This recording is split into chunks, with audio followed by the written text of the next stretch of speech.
atoms. In this atoms, we discussed about the Dalton's atomic model and also the J.J. Thomson, that is called a plum pudding model, and Rutherford alpha particles scattering experiment also where we did.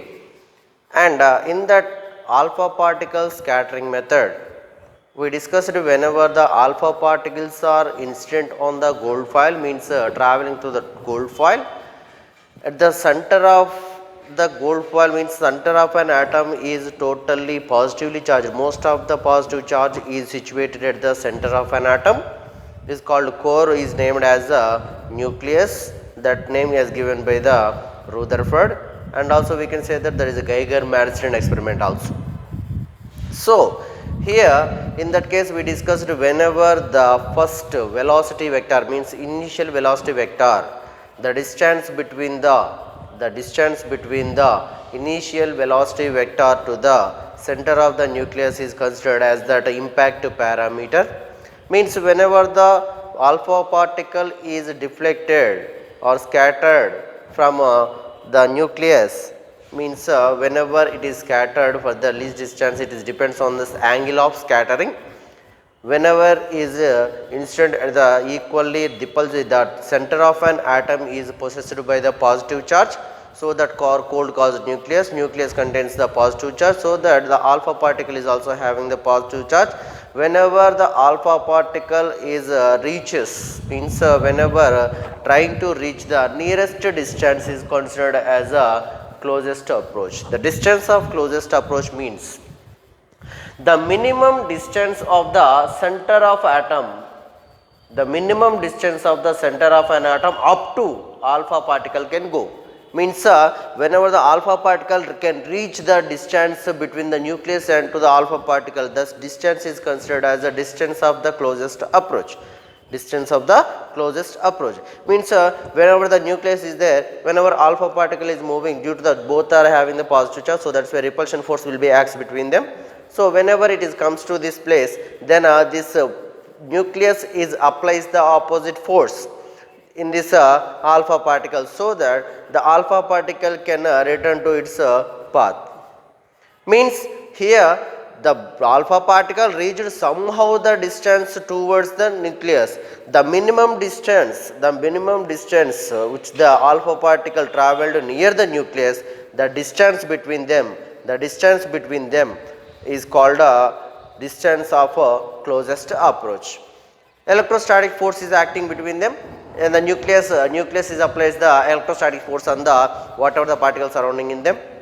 So that K is means energy sum of the acting on that body, because of whenever the alpha particles are traveling with the same kinetic energy, some of the electrons or some of the alpha particles will scatter with the less amount of angle of scattering, and most of the alpha particle scattering whenever they are entering at the center, then it will be reflected like this, with making an angle theta is equal to pi, approximately is equal to 180 degrees, and the large scattering will be happen in this case. Then a large scattering of molecules are having that whenever they are moving in this direction, they have less deflector, so theta is equal to almost nearby is equal to 0 degrees will be angle of scattering. In that case also the B is maximum. In this case of if theta is equal to pi degrees, the B value is a minimum.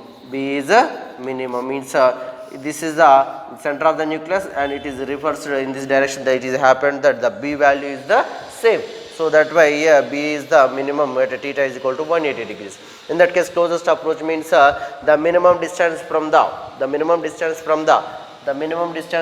center of an atom up to which alpha particle can go. The alpha particle are reached to this distance, so between the center of a nucleus and the alpha particle reached distance, the distance between both of them will be considered as a closest approach, that is denoted with R naught. So that's why here K is equal to 1 by 4 pi epsilon to some of the force, means the kinetic energy is acting on the alpha particle. So that's why whenever the kinetic energy is projected in this direction, means the total, whenever the particle comes to this place, the total kinetic energy is converted into the potential energy. The kinetic energy is converted into the potential energy, so that the kinetic, the force is kinetic energy is equal to 1 by 4 pi epsilon. The electrostatic force is acting acted by the nucleus. So that's why here Ze means it is having the nucleus, quantity of nucleus, and 2 will be the alpha particles charge. So that's why the distance between them will be the r naught. The distance between them will be the r naught. So here by the r naught we want to know this, that is 2 Ze square. R naught is equal to 1 by 4 pi epsilon naught into 2 Ze square by k will be the, here k be the kinetic energy of alpha particles. So that this is the equation for the distance of closest approach. Distance of closest approach. Once again, that minimum distance, the minimum distance from the center of an atom up to which alpha particle can go. How much the nearest distance that alpha particle can go towards the near the nucleus is called as a distance of closest approach. By using this alpha particle scattered experiment, by doing the alpha particle scattering method with by the Rutherford, some of the postulates has given by the Rutherford, some of the postulates given by on the basis of the alpha particle scattering experiments, when according to the Rutherford's alpha particle scattering method, he has given some of the postulates, that mean to say the model, Rutherford's nuclear model of the atom. Then he has given about more information about the nucleus and about the electrons.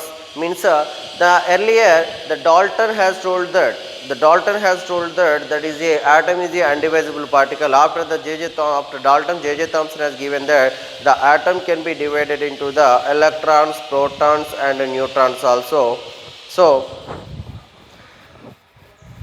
electrons, protons and neutrons, we can divide that particle. So that way after Rutherford did that, the arrangement of the atom, means whenever J.J. Thomson has told that the total positive charge is distributed all over the equally uniformly on the atom, and the negative charge particles are placed like seeds of a watermelon. So that after the J.J. Thomson experiment, Rutherford has given that this model also known as the planetary model of the atom. Rutherford's planetary model of an atom also, which can be said that he has given some of the postulates. Let's discuss about the postulates of Rutherford's nuclear model of atom. On the basis of alpha particle scattering experiment, Rutherford proposed an atomic model. By doing the experiment, whenever the alpha particles is incident on the gold foil, some of the particles are scattered, some of the particles are penetrated towards the gold foil and incident on the ZNS screen and form the scintillations, means sparkles. Means there is some of the particles which are entering into the gold foil from the center of an atom, that will be reflected, means they suffer large collision, head-on collision is also done. In that head-on collision, the particle is moved into the same direction, in opposite direction, with making angle of scattering theta is equal to 180 degrees. So that by doing that experiment, he has given some of the postulates. Here most of the mass and entire positive charge is concentrated at the center of the atom, at core is called nucleus. Means here whenever if the atom has taken, the entire mass and positive charge is placed concentrated at the center of an atom is called like core. Every atom consists of a thin layer, teeny point is called core. The total positive charge of an atom and total mass of an atom is concentrated at the center of an atom, that is called core, named as a nucleus by the Rutherford. So the size of the nucleus is of the order of the size of the nucleus is given that 10 to the power of minus 15 meter, and it is very small whenever it is compared with the atom of size of an atom, that is 10 to the power of minus 10 meter. The size of the nucleus is 10 to the power of minus 15 meter. Whenever it is compared with an atom, it is very small. The size of the nucleus is very small if we compared with the size of an atom, that is 10 to the power of minus 10 meter. So that here the electrons revolve, means here is the positive charge are concentrated, and electrons are revolved in the different orbits around the nucleus. Means it is having the in different orbits are there.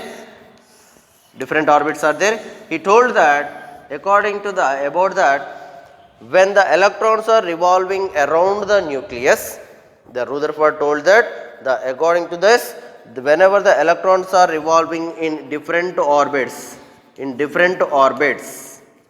around the nucleus, they radiate some energy. They radiate some energy, and finally it comes to the nucleus and fall in it and destroys the electron. Means he given that whenever they are revolving in a stationary orbits, it said that it radiates some energy. Rutherford given that the electrons can radiate some energy. Whenever electrons are radiating, the atom, its energy means its stability has to did not explain about the stability.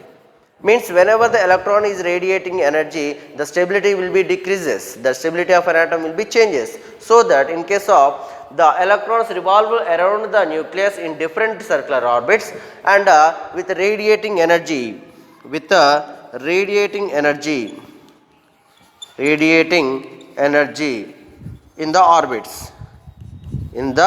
orbits, and they finally comes to the nucleus and fall it in and destroys the electron. Means here whenever the electrons revolving around in a different orbits, if the electron to revolve, some of the centripetal force is required by an electron to revolve for revolution. Some of the electrostatic force is required, means whenever the positive charge is there and if the electron is to revolve around the nucleus, this must be possess some electrostatic force, either centripetal force. This must be possess some centripetal force per revolution, which is provided by the nucleus, electrostatic force of a nucleus. Means so it is having positive charge, electron is having negative charge, whenever due to the attraction force will act between them.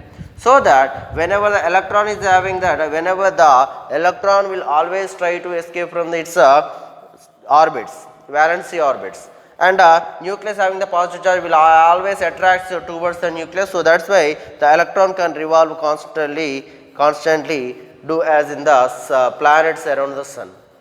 Like so, Rutherford gives an idea that the electrons revolving around the nucleus like do the planets around the sun. So like that, they require some of the centripetal force for revolution is provided by the electrostatic force of attraction. Electrostatic force of attraction between the nucleus and electrons. These are the postulates of Rutherford's atomic model. Rutherford's atomic model, this is also called as Rutherford's planetary model of an atom.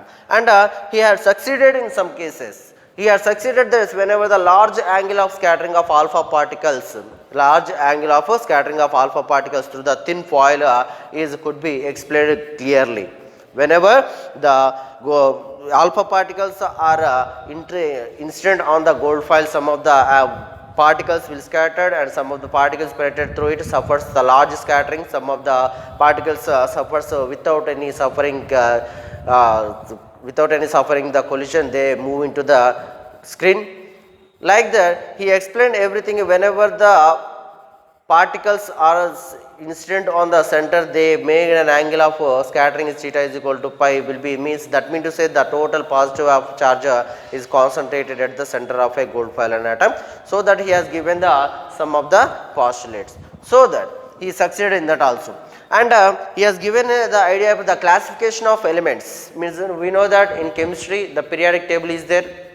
In that periodic table, the classification of elements in periodic table is on the basis of their atomic numbers. On the basis of atomic numbers instead of atomic mass weights is justified. They arranged in the case in the systematic manner in the basis of atomic numbers instead of the atomic weight is justified.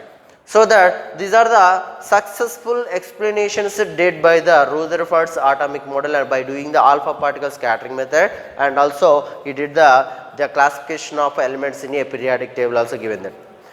But In some cases he failed, means he didn't explain that Rutherford's atomic planetary model did not succeeded in some cases.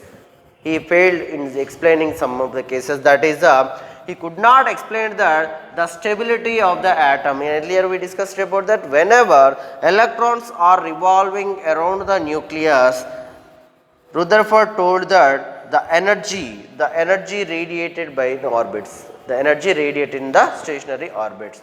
Whenever the stationary orbits are radiating energy, then the stability of an atom is not stable.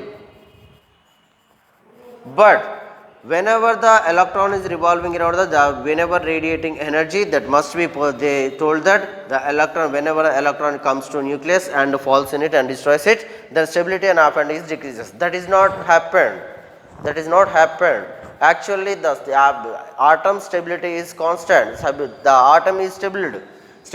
So the stability of an atom, we did not explain, could not explain that about the stability of an atom. And the distribution of electrons outside the nucleus. Outside the nucleus, how the electrons are distributed. He didn't explain about the distribution of electrons outside the nucleus. And also he didn't give any idea about the spectral lines, means the spectrum of an atom. Means whenever the orbits, how the orbits are placed, how the electrons are distributed, he didn't explain about that. So that's why the line spectrum of the atom also. The line spectrum is also, Rutherford did not explain that. But on the basis, based on this postulates, his student, Rutherford's students, Niels Bohr, the student of Rutherford's, Niels Bohr has given the perfect idea about this atom and its postulates and spectral lines also.